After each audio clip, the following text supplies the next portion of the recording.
కార్తీక మాసం అంటేనే ఎంతో పవిత్రమైన మాసం. కార్తీక మాసంలో ప్రతిరోజు కూడా ఒక పర్వదినంతో సమానం. అందులోనూ కార్తీక సోమవారానికి చాలా విశిష్టత ఉంది. మరి కార్తీక మాసంలో ప్రతిరోజు నిత్యము దీపారాధన పెట్టడం కుదరనివారు కార్తీక సోమవారాలలో అయినా సరే పూజ అయితే చేయవచ్చు. ముందుగా ఇంట్లో కార్తీక సోమవారం ఇంట్లో పూజ చేసుకుని ఆ తర్వాత గుడికైతే వెళ్ళవచ్చు. మరి కార్తీక సోమవారం పూజ కోసం ముందుగా చేసుకోవాల్సిన ఏర్పాట్లు ఏమిటి అనే విషయాన్ని ఈరోజు వీడియోలో పెడుతున్నానండి. వీడియో ఎక్కడ స్కిప్ చేయకుండా చివరి వరకు చూసినట్లయితే పూజ కోసం ఏమేమి ఏర్పాట్లు ముందుగా చేయవచ్చు అనే విషయం చాలా చక్కగా అర్థమవుతుంది. అందరికీ నమస్కారం అండి. అందరూ ఎలా ఉన్నారు? బాగున్నారా? నేను బాగున్నాను. మీరు ఇంకా బాగుండాలని మనస్ఫూర్తిగా కోరుకుంటున్నాను. కార్తీక మాసం నెల రోజులు పూజ చేసేవారు ముందుగానే ఇంటిని, పూజా గదిని శుభ్రం చేసుకుని ఉంటారు. ఒకవేళ కార్తీక మాసం అంతా కూడా పూజ చేయడం కుదిరిన వాళ్ళు కార్తీక సోమవారం అయినా సరే పూజ అయితే చేయవచ్చండి. అందుకుగాను ముందు రోజే ఇంటిని శుభ్రం చేసుకోవటం, అలాగే పూజా గదిని శుభ్రం చేసుకోవడం మంచిది. ఇక దేవుని మందిరం కూడా శుభ్రం చేసుకుని చక్కగా గంధం కుంకుమ బొట్లతో అలంకరణ చేసుకోవాలి. ఎందుకంటే కార్తీక మాసంలో తెల్లవారుజామునకు ముందుగానే కృత్తికా నక్షత్రం ఉన్న సమయాన దీపం పెడితే చాలా అంటే చాలా మంచిదండి. చాలా విశేషమైన ఫలితాలు కలుగుతాయి. మనలో చాలామంది కూడా ఇలా కార్తీక సోమవారాల్లో లేదా కార్తీక మాసంలో ప్రతినిత్యము కూడా ఉదయం 4 గంటల నుంచి 6 గంటల మధ్యనే దీపారాధన చేస్తూ ఉంటారు. కార్తీక మాసంలో తెల్లవారుజామునకు ముందుగానే చేసే స్నానానికి, ఆ తర్వాత చేసే దానానికి చాలా ప్రాముఖ్యత ఉంది. కాబట్టి ఇంట్లో నిత్య పూజ చేస్తున్నా లేదా గుడికి వెళదాం అనుకున్నా కూడా పూజకు ముందుగా ఇవన్నీ సిద్ధం చేసుకోవాలి. అవి ఏమిటి అనే విషయం ఇప్పుడు తెలుసుకుందాం. మరి ప్రతి ఒక్కరి ఇంట్లో కూడా ఇప్పుడు ఇలా చక్కగా స్టోరేజ్ బాక్సెస్ అయితే ఉంటాయి. అందులో నిండుగా పసుపు, కుంకుమ, గంధము, అక్షింతలు, దూది, ధూప్ స్టిక్స్, ఒత్తులు ఇవన్నీ కూడా ముందుగానే సిద్ధం చేసుకోవాలి. ఉదయమే ఇవన్నీ సిద్ధం చేసుకోవాలి అంటే మాత్రం పూజ మీద కన్నా ఇక పూజ కోసం ఇవన్నీ సిద్ధం చేసుకోవడంలోనే ఎక్కువ సమయం అయిపోతుంది. అందుకుగాను ముందు రోజు ఇవన్నీ సిద్ధం చేసుకోవటం వలన ఉదయమే పూజను చాలా ప్రశాంతంగా చేసుకోవచ్చు. ఒకవేళ గుడికి వెళ్ళాలనుకున్నా కూడా ఈ బాక్స్ తీసుకుని అలానే వెళ్ళవచ్చు. కార్తీక మాసంలో ఆ పరమశివుని పూజించేటప్పుడు తప్పనిసరిగా విభూది అక్షంతలతో పూజించాలి. మరి ఈ విభూది అక్షంతలను ఎలా తయారు చేయాలి అంటే మనలో చాలామంది తెలుసండి. తెలియని వారి కోసమైతే ఈ విభూది అక్షంతలు ఎలా తయారు చేయాలనే విషయం మరొకసారి చెప్తాను. కొద్దిగా బియ్యం, నువ్వుల నూనె లేదా ఆవు నెయ్యి, కొంచెం విభూది వేసి ఒక వేలుతో మాత్రమే కలపాలి. ఎందుకంటే నడుమిరగని అక్షంతలతో మాత్రమే పూజ చేయాలి. అందుకోసం ఇక బియ్యాన్ని అయితే ఒక వేలుతో మాత్రమే కలపాలి. అప్పుడు అక్షంతలుగా తయారవుతాయి. ధూప్ స్టిక్స్, ఆర్తబెళ్ళలు, ఒత్తులు, దూది, ఒకవేళ దూది వద్దనుకుంటే కొంచెం వరిపిండి అయితే నింపుకోవచ్చండి బాక్స్లో. గుడికి వెళ్ళినప్పుడు అక్కడ దీపం వెలిగిస్తూ ఉంటాం కదండి నేల మీద. కాబట్టి అక్కడ ముగ్గు వేయాలన్నా లేదా పిండి దీపదానం చేయాలనుకున్నా వరిపిండి అయితే చాలా అవసరం అవుతుంది. ఈ బాక్స్తో పాటుగా పువ్వొత్తులను కొంచెం నూనెలో తడిపి ముందుగానే పెట్టుకున్నట్లయితే గుడికి వెళ్ళేటప్పుడు కొంచెం ఇబ్బంది లేకుండా ఉంటుంది. ఇంకా అలాగే ప్రతినిత్యము మీ ఇంట్లో కనుక శివలింగం ఉన్నట్లయితే కాసిన నీళ్లతోటి అభిషేకం చేసి ఒక మారేడు దళాన్ని సమర్పిస్తే చాలట. ఈ కార్తీక మాసం అంతా పూజించినట్టు ఫలితం దక్కుతుందట. ఒకవేళ శివలింగం లేనట్లయితే పటానికి మీరు ఇలా బెలవదళాలతోటి శివ అష్టోత్తరం చదవచ్చు లేదా బెల్వాష్టకం చదవచ్చు. అందుకుగాను మారేడు దళాలు అయితే కావాల్సి ఉంటుంది. ముందు రోజు తెప్పించుకోవాలండి. చాలామంది కూడా కార్తీక సోమవారం వేళ కొయ్యరు. కాబట్టి ఆదివారం వేళ ముందుగానే తెప్పించుకోవడం మంచిది. అలాగే ఈ మారేడు దళాలు ఎక్కువగా ఉన్నట్లయితే పూజలు ఇరుప్రక్కల పెట్టుకోవచ్చు. లేదా మారేడు దళాల పైన శివనామాన్ని వేసి చక్కగా శివలింగానికి సమర్పించడం లేదా పటం దగ్గర పెట్టడం, శివ అష్టోత్తరం చదివేటప్పుడు కూడా అలానే సమర్పించవచ్చు. అందుకుగాను ముందుగా కొంచెం విభూతి తీసుకోండి. ఇందులో జవ్వాది పౌడరు, కొద్దిగా రోజు వాటరు లేదంటే పన్నీరు ఇవేమీ లేకపోయినా పర్వాలేదండి. కొద్దిగా వాటర్ వేసి కలిపేసి కొంచెం ఈ విధంగా అయితే మారేడు దళం పైన అడ్డంగా 3 గీతలు గీయాలి. ఇలా గీసిన తర్వాత మధ్యలో కొంచెం గంధము, కుంకుమ ఇవన్నీ పెట్టినట్లయితే శివనామం అనేది తయారవుతుంది. ఇలా ఒక్కొక్క మారేడు దళం పైన శివనామాన్ని వేసి మరుసటి రోజు పూజ కోసం ముందు రోజు సిద్ధం చేసుకోవచ్చండి. ఎందుకంటే అప్పటికప్పుడు చేయాలంటే మాత్రం సమయం ఎక్కువే పడుతుంది.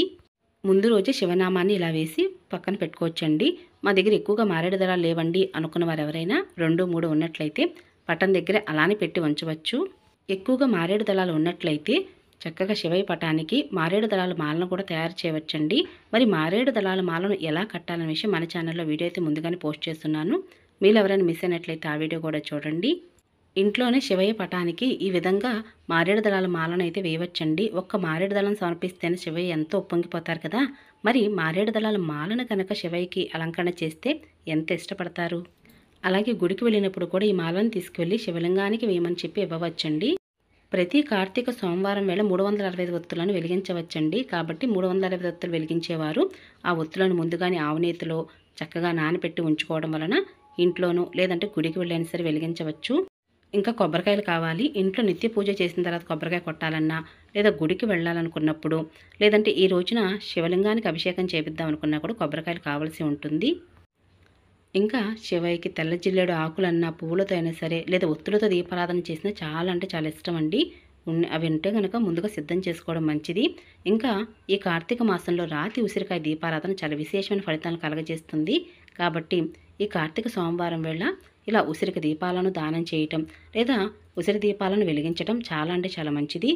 ఇంట్లో వెలిగించవచ్చా అంటే వెలిగించవచ్చండి. అలాగే తులసి కోట వద్ద వెలిగించవచ్చు. అలాగే ప్రతిరోజు కూడా కార్తీక మాసంలో వెలిగించవచ్చు, లేదా కార్తీక సోమవారం వేళ వెలిగించవచ్చు.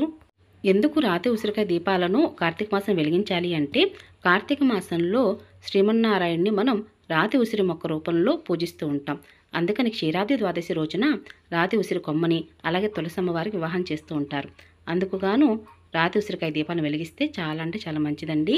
ఇంకా అలాగే గుడికి వెళ్ళేటప్పుడు లేదా ఇంట్లో దీపారాధన చేయాలనుకున్నా కూడా ముందు రోజే నువ్వుల నూనె లేదా ఆవు నేతిలో అయినా సరే ఇలా ఒత్తులను వేసి చక్కగా నానబెట్టి ఉంచుకోవాలి. అప్పుడే ఎక్కువసేపు ఒత్తులనే వెలుగుతూ ఉంటాయి. కార్తీక మాసంలో మాత్రమే అరటిడొప్పలతో దీపారాధన చేస్తూ ఉంటాం. కాబట్టి అరటిడొప్పలు కూడా కావాలి. మార్కెట్లో మనకి కార్తీక సోమవారానికి ముందు రోజే అమ్ముతూ ఉంటారండి. కాబట్టి అవైలబుల్గా ఉంటాయి. ఒకసారి తెచ్చుకున్నట్లయితే సోమవారం ఉదయం వేళ వెలిగించవచ్చు. ఇంట్లోనూ లేదా తులసమ్మ వారి వద్ద గుడికి వెళ్ళినా కూడా ఇలా అరటిడొప్పలు అయితే కావాలి.